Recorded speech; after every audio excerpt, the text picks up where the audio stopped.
Welcome to the Wellness League podcast with your host, Stella. And today, my friend is Peter Flynn.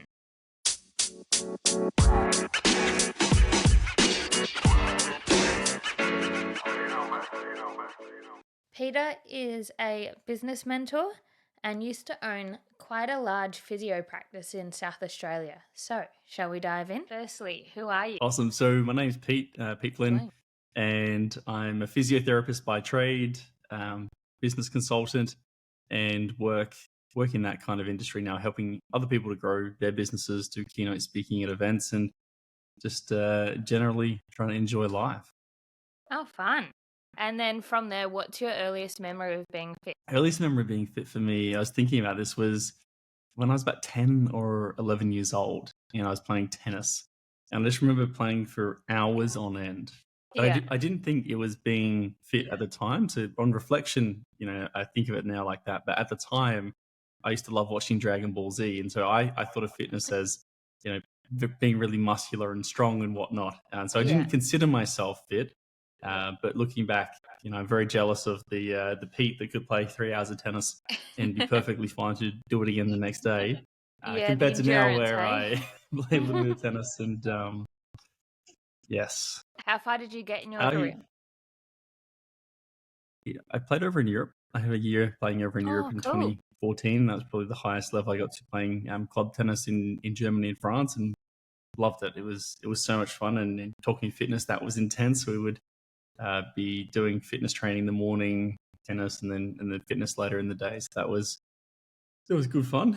How long were you over mixed there in with a for? little bit too much drinking whilst in Germany. How long was I there for? Just under a year, essentially.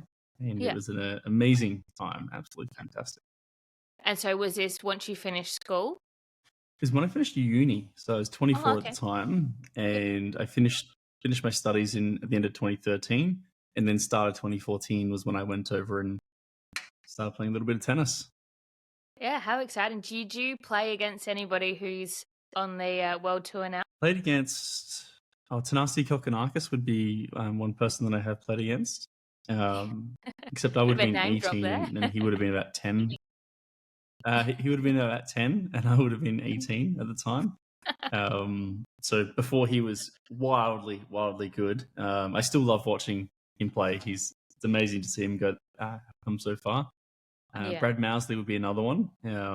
Hasn't made quite the same heights as a Tanasi, but I still think he made the semi-finals in the doubles at the Australian Open, and then Alex Bolt would be the other one. He's done quite well too. Did you follow the recent Australian Open? I did. I watched the final. It was interesting to see Djokovic get knocked out. No one was really. He didn't have a great tournament, but no one really expected that to happen. I was excited to see Sinner win. I think he's a great kid, but I do love Medvedev, and I was actually rooting for him to take it home. Such a quirky dude.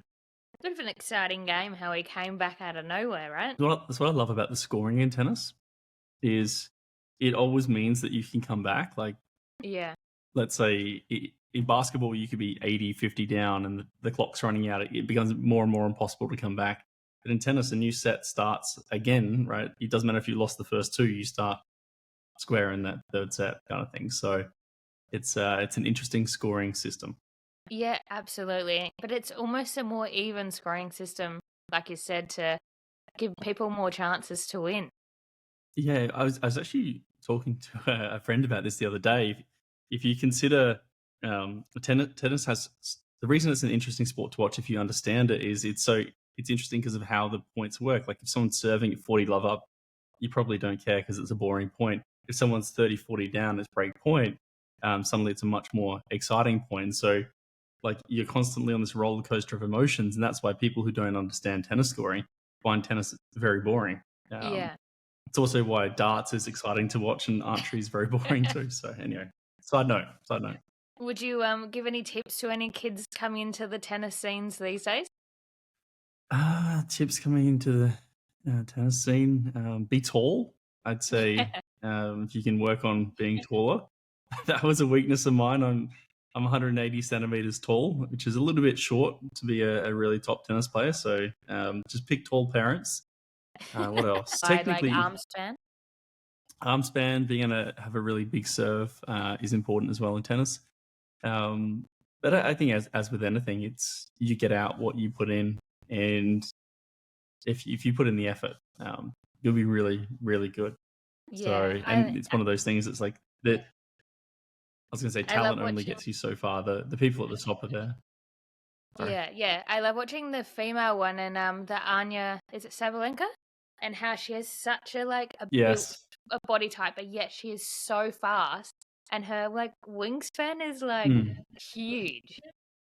And she dominated that final. I Oh, watched that one. She was on fire. I just love how she is behind the scenes when they're warming up is so chill. She was saying how it is such a stressful game, and to have that loose, fun warm up, and then to come out and be serious on the court is such a better way to play. I don't know if you watched the Netflix documentary they did on that, but earlier in her career, she had a lot of anxiety, a lot of just self-doubt, and she really self-sabotaged herself in some big matches there. So it's really cool to see her. Everyone loves seeing a winner's story, but it's even cooler seeing someone get through adversity and then win. So that I thought was amazing. Absolutely. I just think it's a bit crap that she's coming from a country where she can't put a flag up and say that she represents them. It's always hard, I think, when I look at those things, because I can understand that they're trying to make a stand, but at the same time, it's not the athletes that are, Yeah, exactly. I guess, causing the issue, right? Every country has their own issues that we could probably, judge them for. And, depending on your personal views as to what's worse and what's better. But I always think it's pretty rough when, athletes are the ones that they're, I guess, kind of status signaling with by saying you can't put your flag up, rather than actually, what is the problem? How do we solve the problem? Yeah, exactly. So back to being a physio. So once you left university and came back from Europe, you started Physio Fit? Yeah, so I worked at a small practice in Adelaide for about 6 weeks, and then I decided, you know what, I want to do this myself. I can do this better. I think equal parts, I guess, bravery, equal parts misguided arrogance at the time, and got lucky. There are a lot of things that fell in my favor, but the thing that really got me through and got me to where I am today and the business was just hard work, and just ridiculously intense hard work when it needed to be done. It was always one of those things. It was kind of like the athletic background. If you don't stop when you're tired, you stop when it's done. Yeah, absolutely. I feel like that's anything in business, the more work, when the harder you work early on, in the early days, the better you're going to set yourself up for the future. Yeah, and I think everyone looks at people who are where they want to be, and they look at what they're doing now, and they're like, oh, this person does this, and this. But they really need to look at what did the person do when they're in their position. And for a lot of people, it was just a lot of reps, a lot of hard work to get where they are. Yeah, exactly. And so from starting Physio Fit to getting the Telstra Business Award, how did you expand so quickly from, you started in a CrossFit gym in Adelaide, right? And then you expanded out to a couple CrossFit of gym. locations? Yes, it was CrossFit Down Under, which is now Barbell Society, with a guy called Raul. That's funny because he's actually just messaging me you some questions. There we go. Absolute legend. And he was an early mentor of mine in business and in marketing. Really, really awesome guy. Very, very switched on. If you're in the health and fitness industry, yes, have a chat to him. He has been on the podcast. He was actually one of our early guests. And then I've also been on his podcast recently too. There we go. Small world, Adelaide. I tell you what. It is, that is 2 degrees of separation at best. Literally. Okay, so how do we get to the Telstra Business Awards from the start? So I started, my business was originally called Holden Hill Physio. Super original, I know. Did you grow up around the about 5 months in Modbury, Yeah, same. Yeah, went to Modbury High, through and through. Grew up around the Golden Grove, so fairly similar. Ah, yes, I see. I like it. Now I'm a surfer's paradise boy, actually. That's where I live at the moment. So bit of an upgrade. I don't know. Sometimes you say surfers and people go, oh, Do you wear like a stab-proof vest at night? But the truth is, I don't go out at night, so that's all right. Fair enough. Yes. Telstra Business Awards. I'm getting totally sidetracked right now. Telstra Business Awards. So 5 months in, I joined forces with a friend of mine, Andrew Zachariah. Amazing physio, amazing person. Really, absolute brilliant business person too. So we both had small clinics at the time. It was just, sole traders. Him and I came together and we started working with a company called Clinic Mastery. We were essentially like their first ever clients, and they helped clinics to grow.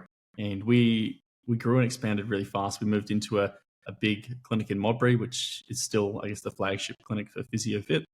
And we just kind of grew. We just kind of really focused on improving the client experience, improving client care, and just caring, essentially. Like, we just really wanted to make a difference, and we wanted to have an awesome team that delivered awesome physiotherapy and awesome healthcare in general. We were really helped along the way by, we were so lucky with some of the people we hired. There was one in particular, Sammy Flay, who became, she's now one of the business owners of the business. Absolute jet, absolute legend, crushing it. So the right people along the way, taking calculated risks at the right time, and a lot of hard work. And then in 2018, we came runners up in the Telstra Business Awards. And then 2019, we won the South Australian Telstra Business Awards. So from inception to win, it was 4 years. Yeah, right. What's the major thing that got you to that level of being in the run, even for a business award from? The major thing would be things. There would be no one thing. I think part of it is the plan to get there. Part of it's getting the right support and learning from the right people, building the right team, supporting the team. It's learning all the different facets of being a business owner, being a successful business owner. And I think there's no one thing that really got us there. It was a whole heap of different things. But if you boil it down, at the end of the day, I'd say just consistency, following a plan and working hard at it. Yeah, that's great. So scaling up from a single location, then you went into a multiple. What was the way of, like, where did that development come from, and how did you make it work? So we went from one clinic. Well, originally we actually had maybe 5 or 6 locations, and that was just one little room in different places. Yeah. So I wouldn't really call that scaling. So we'll talk about the real clinics scaling. And so we were in Modbury, and we kind of wanted to open something on the other side of town. We had the idea that it would work really well to have a new market, essentially. Yeah. I'd say it was the single biggest mistake I ever made in business, was opening the second clinic.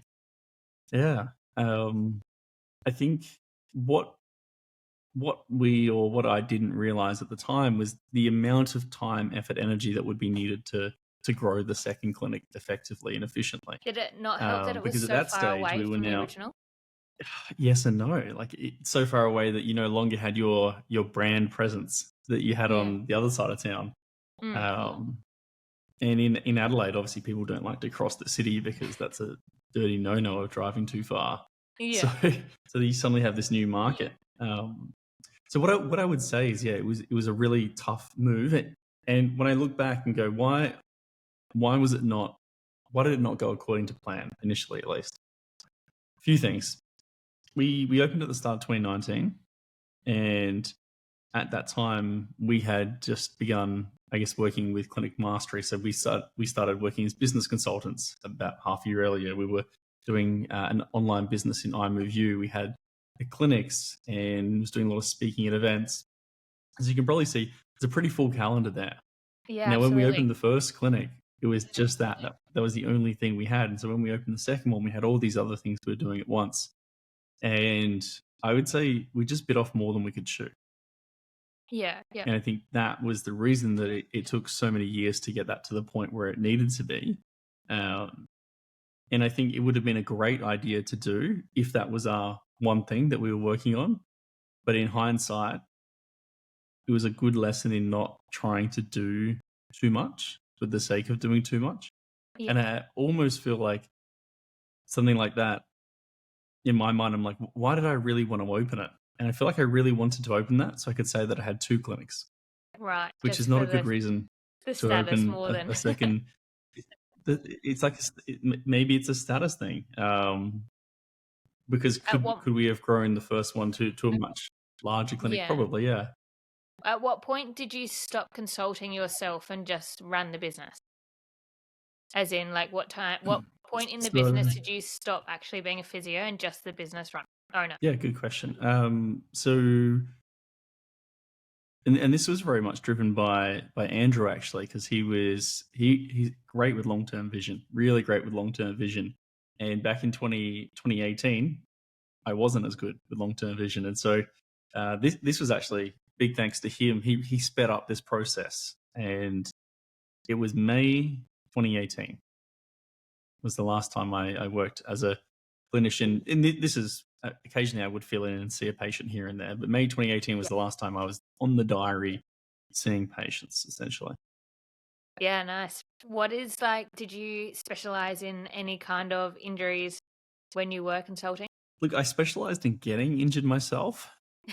Like that was a particular skill of mine. But my specialty, well, we can't actually say specialty in physio. That's a dirty word because it's Right. actually a protected word. It's a weird thing we have where specialization, specialty, specialized. You can't say that. You can say expert, you can say guru, you can say Okay. genius, whatever you want. You just can't say special, which is an interesting one. But shoulders was my area of expertise. So I mainly worked in shoulders. I just found the shoulder joint fascinating. And someone asked me this the other day, why did I work in shoulders? And the first moment I can think of when I really wanted to work in shoulders was when someone at uni told me the shoulder's the hardest joint. So try not to see too many shoulders. And I just remember thinking, screw you. You know what? I'm going to get good at shoulders and I'm going to love seeing shoulders. Like that's what it's going to get to. So Did this that's where also the come shoulder love from came from initially. your tennis love as well and having a lot of tennis shoulder injuries coming through? It didn't like that was pure luck.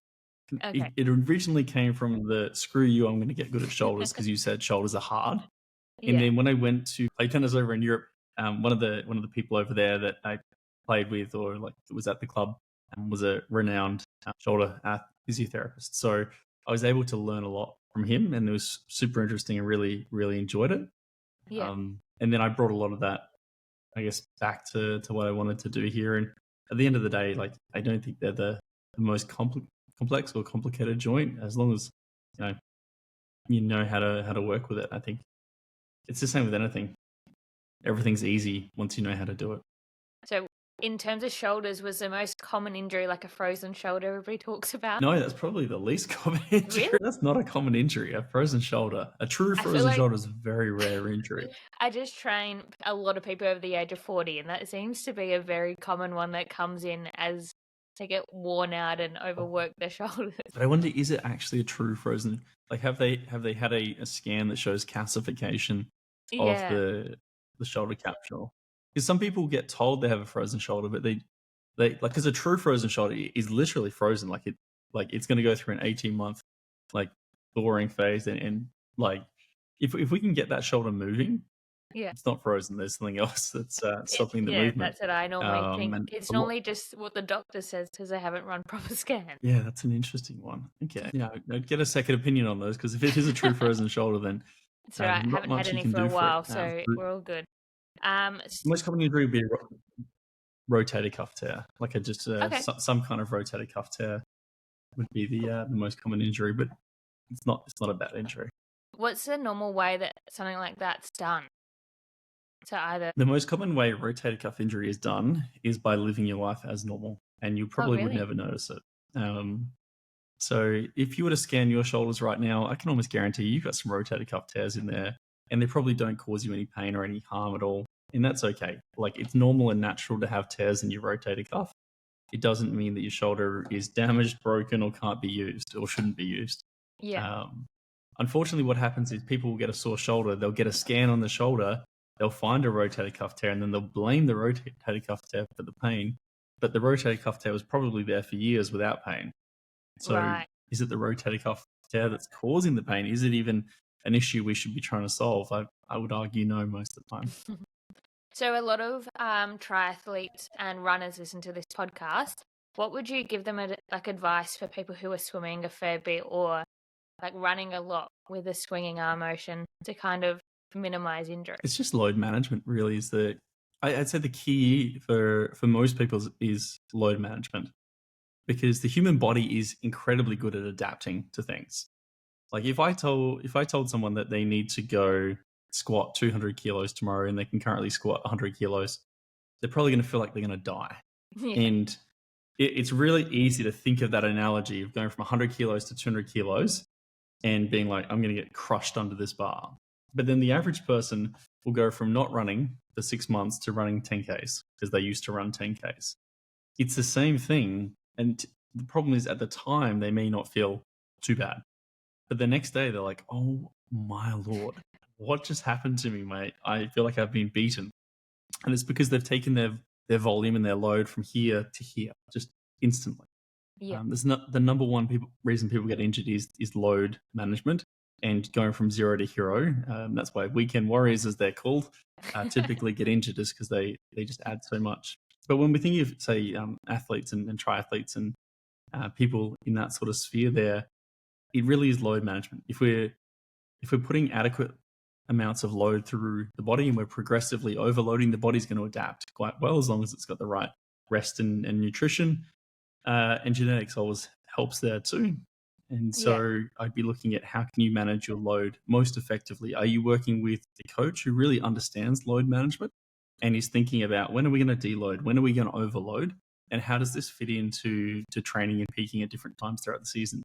That's going to be the most important thing for injury prevention. Stretching, all those sorts of things. They're not going to prevent injuries at all. They're not going to help in the slightest, realistically, from the evidence, but load management is absolutely key. Yeah, absolutely. So once you sold your business, where did you go from there after that? Was the big move to Queensland around the same time? No, it's about 9 months earlier, I'd say. Okay. Yeah, I sold the business December, and I moved up the April prior. Yep. I at the time I was with a partner, and we just made a lifestyle move that we wanted to try something different, and so we initially committed to 6 months in the Gold Coast and said, hey, let's give it a shot for 6 months. If we hate it, we can always move back. Yeah. And I mean, we loved it. Like 21 degrees and sunny during winter. Sorry. It was so good. And I live right on the beach here. It's absolutely stunning. I could never move back. Like I love Adelaide. I love my friends there, but the Gold Coast is pretty hard to give that up. I tell you what. Yeah. Especially the view you have, like you post about that a lot on your Instagram stories, and mate, pretty good. Yeah, it's right here as well. It's just behind the computer. Geez, I don't know how you sit there working with that amazing view every day. Some days there's a struggle, but which is why we have coffee, my little freak in the sheets cup. Yeah, do you watch? Is there like where you're looking out to? Is that where all the surfers go as well? Not just down here. So the surf is just over there because there's a big sandbank there. Out here, not so much, and then way further down there, there's a whole lot more surfers. So, there's a lot of like dumping waves just out here, so it's not a great place to surf. But if you head just down that way, there's much better waves to surf. But now you're a I'm not a surfer though. I was just going to say that. Have you got the surfboard out yet? Since you know you live there. Yeah, we got one sitting right here, but so do I. Mine's here. I'm terrible. I'm so bad. And so James Newbury, I see since you've moved up to Queensland and become besties with him, he was on the podcast late last season. Yes, James-o. He lives in that room just there. Are you kidding? He's my housemate. Oh, how funny. Yeah, absolute legend. Influenced you to go and start CrossFit, yeah? I've always done a bit of CrossFit. I do love a good training session with James. He's someone who inspires you to work harder. One thing I've always admired about James whenever I've worked out with him is how he always completes a set. So where I might go, I've done 9 reps, we're going for 12, I'm cooked, have a rest here. He'd stop and then he'd have a 10-second rest and then finish those last 3 reps. It's just kind of like this mindset of, just never finished and just works hard. So yeah, it's one of the things that I love about training with James is I feel like I always take something out of it, and I always feel like I'm better because of it. So how good. Yeah, it must be nice to be pushed by somebody that strong. yeah. Big news time! We've got a sponsor. Today's sponsor is Steigen Socks, an Australian athletic apparel company. These socks are made from a mixture of microfiber nylon and lycra, which creates a sock that is one size fits all. And also mention, these socks have a blister-free guarantee. If you get a blister, let them know and they'll give you your money back. I've done a couple of runs in my new socks, and I must say, before wearing these, I was getting blisters every run. Ever since I've worn these socks, there's no blisters in sight. They are the comfiest and most breathable sock on the running market that I've ever seen. So, if you're listening to this podcast and you need some new socks, the code is TWLP2024, and this will give you a 20% discount on all Steigen socks, excluding sale items. So, go and look in the bio for the link and go and get yourself some new running socks. All right, let's go back to the pod.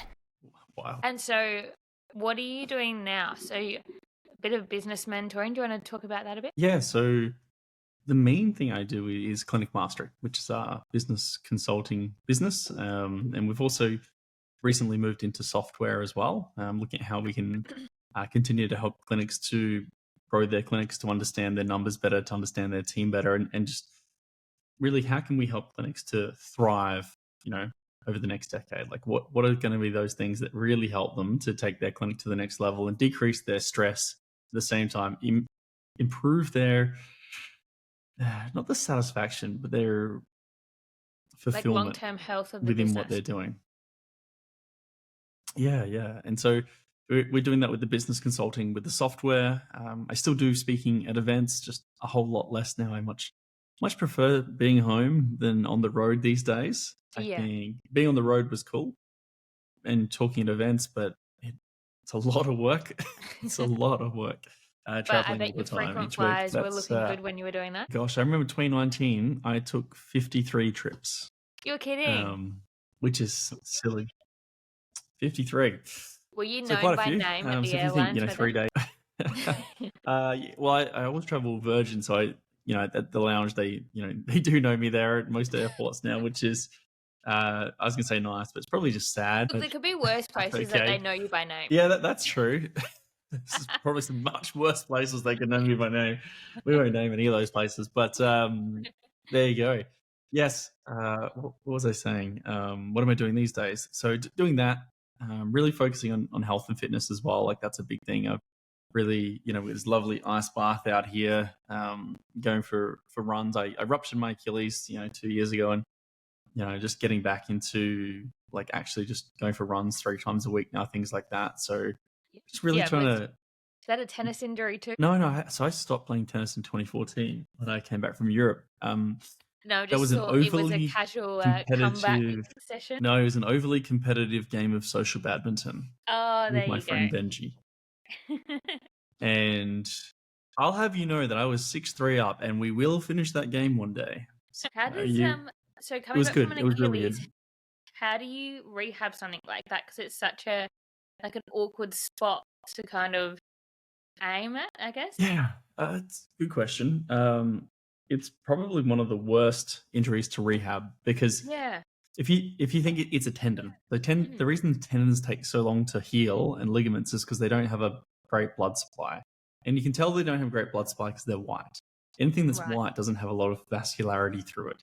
Now, a tendon is just a collagen fiber basically, and if you think of tendons are probably the worst injuries. If you think of a ligament like an ACL is a bad injury, and ligament just means it's collagen that joins bone to bone, and ligament means it's collagen that joins bone to muscle. So they're the same thing, they just join different things together.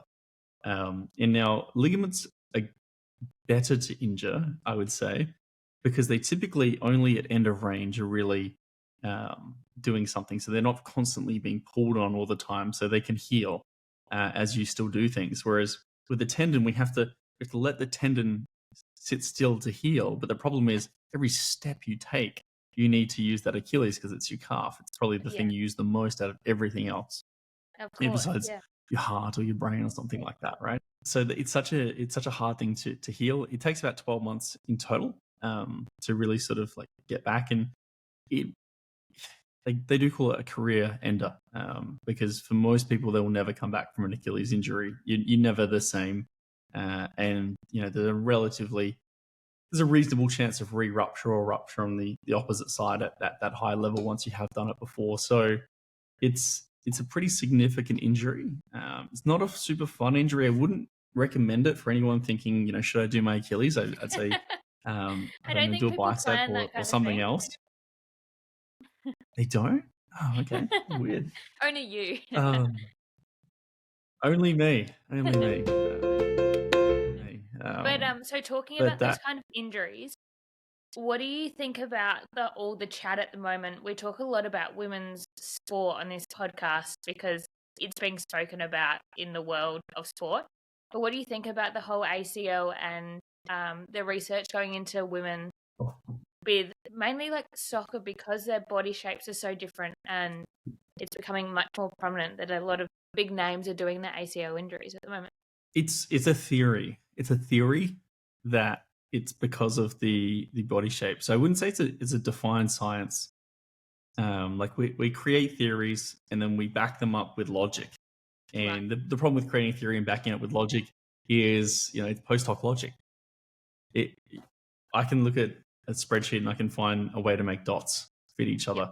If we found that people who were born in the first half of the year were more likely to do it than people born in the second half of the year, would we necessarily say that it's safer to be, for your ACL to be born in the second half of the year?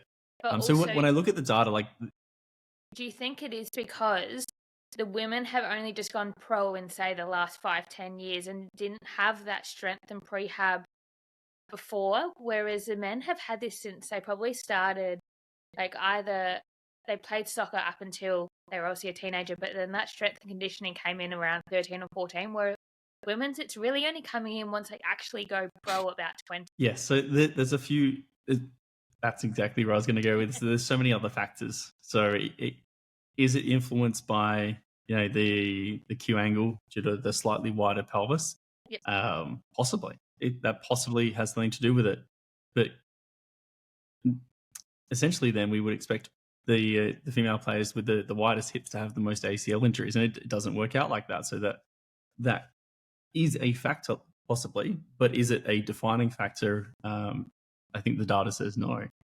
At the same time, like you said, it's people or like women who are turning pro now, but they're coming back to load. They haven't grown up with that kind of load on their body consistently, so their body hasn't necessarily adapted, whereas a lot of the men playing the game have been playing since they were 2 years old, and so their bodies have adapted to that. So the women have been playing for that long for some of them, but they just haven't had that correct strength and conditioning. But you're finding the bigger injuries are coming in players like your Sam Kerr, your Beth Mead, your Leah Williamson, but they're almost all 30 and only turned pro. Like I said, didn't have that prehab earlier. A lot of it will just come down to the loading throughout their life. And then also genetic influences as well. Like if you think the academies and stuff, like the way that they push those kids, it really what they're doing early on is weeding out the kids who genetically aren't going to be there. And there's going to be some like if you look at it in any sport, genetics plays a huge role in who's going to make it to the top, as well as hard work and whatnot. And so it's also volume of men that play the game versus volume of women that play the game. And so the men are picking from a larger genetic pool there. The women will get there eventually. And so like there's all these things that can play into how the injuries are going to show up in the game. And I think also because then I guess there's also the research around hormones as well. Yeah, this is true. But I think it's also because the women's sport has boomed in the last couple of years. They're pushing them through way more games and load, like you were saying, that they just haven't had to play 2 games a week. They were playing maybe 10 games a year. Now they're playing like 30 to 40 games a year, and it's a huge jump. Absolutely. And which means then, if the men, and so we're not comparing apples and apples there, because the funding and the support isn't quite there. And then at the same time, I would say if we keep going the way we're going, in 20 years' time, female sport will be like everyone who plays will be a professional, basically from a child, and so we'll have a much better idea. Yeah. Yeah. Do you think injuries like that, do they have anything to do with like the boots and stuff not being designed properly for females yet? Like I know companies are only just starting to properly design them for like females and not just giving the men's boots to the females. I always find these things quite interesting because, I would sit on the side of they're probably, by selling female boots, more likely just creating. It's more of a marketing ploy to create more money, I'd say, than actually thinking about should the female shoe technically be different. I'd love to hear from some very top level sort of like exercise and data scientists around that. Yeah. That'd be interesting to understand for sure.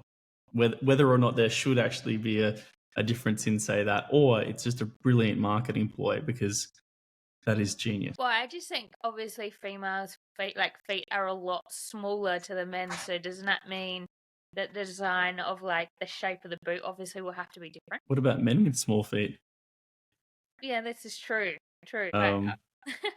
I'd love to know if someone like a Lionel Messi, who is he's very vertically challenged. What is he, like 5'6"? Yeah. So he's really short.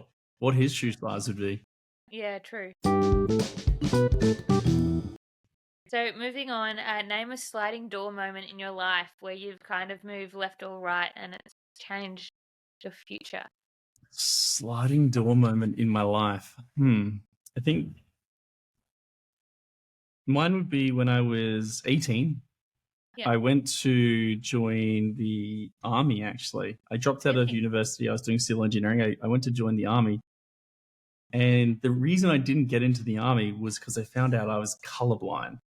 Oh. And so for me, at 18, I could have joined the army and be somewhere completely different right now. But I went down this route because I was colorblind and because I couldn't get into the army. Did you know before you went into the army that you were colorblind, or it came out then? I didn't know. I mean, we had like looking back post hoc. we can see all the things I did that were like, oh yeah, it's obvious he was colorblind. But no, there was no. I didn't know, but I can look back and be like, oh, like I bought that shirt and I thought it was blue, but it was purple or something like that, and everyone just thought I was being stupid. But I genuinely thought it was blue. So do you have like particular I'm still colours? To this day not convinced that purple's a real color. Is it purple that you're colorblind on? Is there any other colors? Purple and blue, I get mixed up excessively. Red and green, like different shades of red and green, can be quite challenging. Brown as well. The typical sort of male colorblindness. Yeah, fair enough.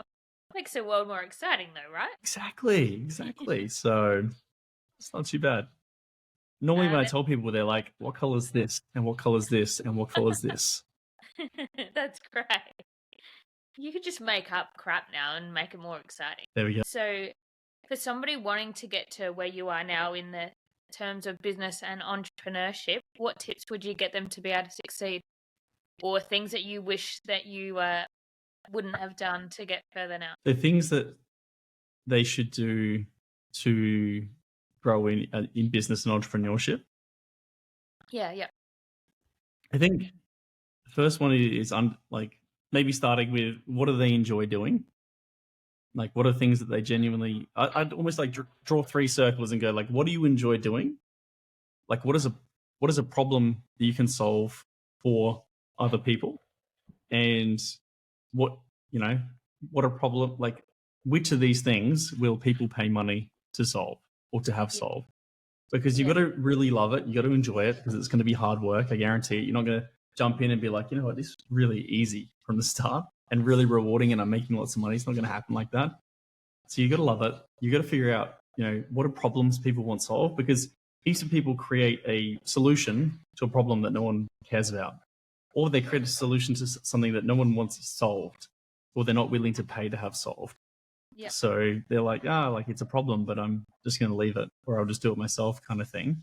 So if it's a problem that people are willing to pay good money to solve, they're aware of that problem, and you enjoy doing it, it's probably a good thing to create a business around. Yeah, especially if it's a niche, like you were saying, that hasn't been touched before. If you can find something that nobody else is doing, then you find that interesting. You could find something that no one else is doing. I actually think it's maybe a little bit riskier. I would almost look at what are people already doing that isn't saturated. Yep. Because then, they've proven the product market fit for you. They've done a lot of the work there. I wasn't the first physio clinic kind of thing. So I think sometimes people try and be a bit ahead of their time, and that can be quite challenging. And so I would focus on, for the easiest possible way from A to B is what are people already doing that other people are already paying for? Because then that's proven that, hey, this is something that people want solved, they're aware of, and they'll pay to have it solved. But do it in a way that you find their faults and you make it better and don't have the same problem. Essentially, like if you think, people use the analogy of don't tear everyone's buildings down to make yours bigger. There's two ways to have the tallest building: build the biggest one or tear everyone else's down. If you just look at who do you think's doing really well and just add one story on top. Just look at what they do really well and go, how could I improve this 5-10%? Yeah, that's a good way to put it. So is there anything else you want to add to this? Nothing really, unless you got any specific questions other than there's a couple of good ones people coming. who have a couple of good ones coming. I think people who have been athletes are well equipped to be entrepreneurs and business owners, because it's very similar. It's a lot of reps. It's a lot of hard work that no one sees. And doing the reps, doing the hard work, and having that attitude often gets you the results that you want to get long term. So the next one was, what are you consuming at the moment in terms of podcasts, movies, TV shows, books? Movies, mainly Marvel movies, although they've been pretty trash lately. Yeah. Podcasts, I don't listen to too many podcasts. I don't listen to too many podcasts. I think books are the main thing that I do, and I typically listen to books on Audible. Yeah. At the moment, I'm listening to Alchemy by I've heard about this. Rory Sutherland. Fantastic book. And the one I listened to before that was, let me just double check for you. The one I listened to before Alchemy was $100 Million Leads by Alex Hormozi, which is a fantastic marketing book. Oh, cool. Might have to check him out. The next one was, definitely, on your social media when you're scrolling, what's the common theme or people that you see? Common theme on social media when I'm scrolling? Probably breakfast and brunch. I would say. Food pictures. Yeah, nice. All right, couple of listener questions. The first one, so you had a Skyline, a WRX, a GTR, Tesla, now a Lambo. What's next? What's so I started with the R34 was my first car, and then I went to an R35, just NA, which broke down all the time, genuine stitch up. And then I went to the WRX STI, which was a fantastic car. I drive and then I went the Nissan GTR Forester at the moment. Subaru, mate, it's bloody brilliant. Oh, they're so good, aren't they? They are. And then the Nissan GTR was my dream car at the time, and so I was like, "This is amazing." And then it was actually by accident. I wasn't going to sell it, but then they banned imports of GTRs, and so the value went up like $100,000. So I was like, "Fine, I'll sell it." And I went for a drive I had an Uber, which was a Tesla, and I was like, "This is the best car ever." So that day I ordered a Tesla, basically, and I was like, "This is amazing." Yeah. It's super cool. So I ordered a Tesla, and then the Lamborghini was kind of just a reward for ticking off some goals. I was just like, when I achieve XYZ, I'm going to reward myself with something crazy, and the Lamborghini was the choice for that one. So what's next? Honestly, nothing. I'm pretty happy with what I've got at the moment. I don't want to add any more cars. We've got the jet ski as well, nice. But I don't want to add any more cars. Two cars is more than enough. What about going by air next time? Maybe like a helicopter or a private plane? No, I don't think that sounds like a lot of maintenance. The jet ski is enough maintenance as it is. Yeah. Fair enough. So the next one was, what do you find the major differences between living in Adelaide and Queensland?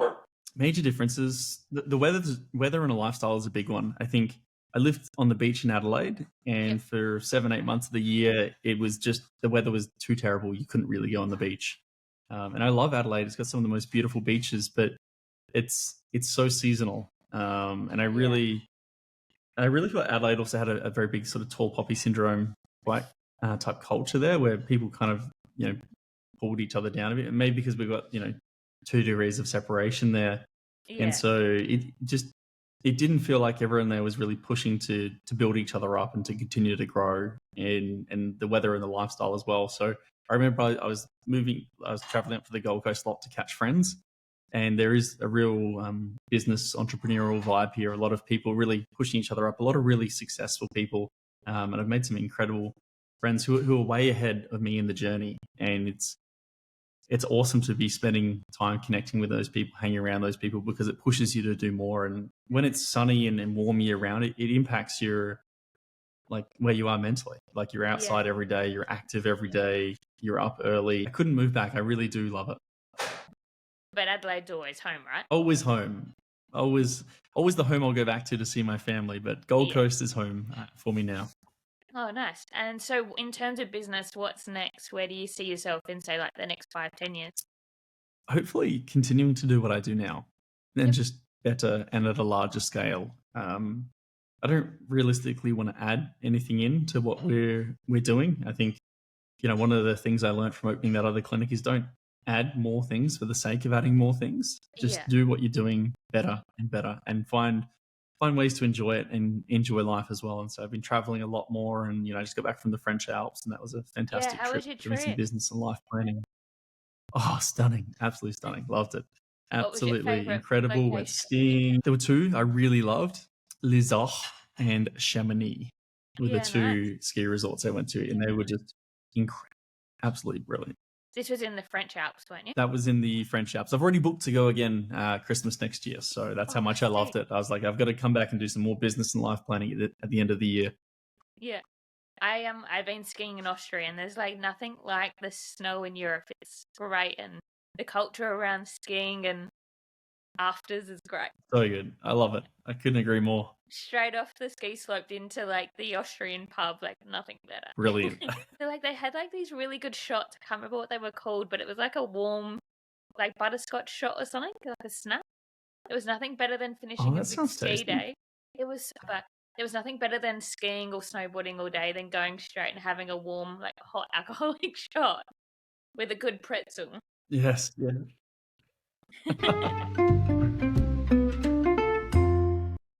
Now, onto my favourite part of the podcast is called Fire Fast Questions. So the numbers are between 1 and 20, and it's the first thing that comes to your mind after the question. You got to just like spit out the answer. A number 1 to 20? Yeah. All right. What are we picking? 7. Okay, number 7 is, what is your coffee order? Cappuccino. Nice. Next number? 12. Number 12 is your favourite actor or actress and why? Chris Hemsworth, I'd say, and because he's Thor in the Marvel movies, and I love Thor in Marvel. Yeah, that's a good choice. Number 5. Number 5 is your favourite saying or motto to live by. My favourite saying is, that's a stitch up. There's a lot of stitch ups, but motto to live by is probably happiness by choice, not by chance. So That's a good one. Make sure that you choose happiness by choice, and it's not something that happens by chance in your life. Yeah, nice. All right, 2 more. Next number. 19. Number 19. So if the Olympic calls you up this year for Paris, what sport are you competing in? Like, it can be any sport and you'll magically be good at it. Oh, to be honest, table tennis.